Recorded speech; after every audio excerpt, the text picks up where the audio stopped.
the first concept is, and believe this is not a grammar class, just FYI, we don't talk about grammar at all, because you can be the best grammarian in the world and be a terrible writer. So grammar and writing, and research even shows that teaching grammar outside of the scope of writing won't do you any good. So one of the things I want to start off with is that you have to be able to write. And to Anthony's point earlier, there's a lot of folks we work with and they're like, I just wanted to engineer, I didn't want to write. But the reality is, unless you are digging ditches or something along those lines, you're going to have to write. Academia, and as a former academician, I can say this, typically does a terrible job of teaching people how to write in the workplace. If you think about the amount of time you had to spend writing in college for your field, right? For most people, it's a semester or two.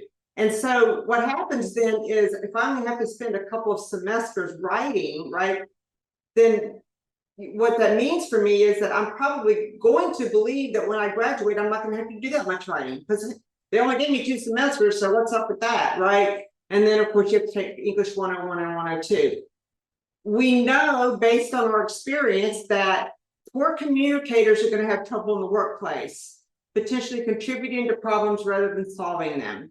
And we know as engineers that you all are tremendous problem solvers, right? But the problem becomes that what we don't do is we don't link problem solving to writing.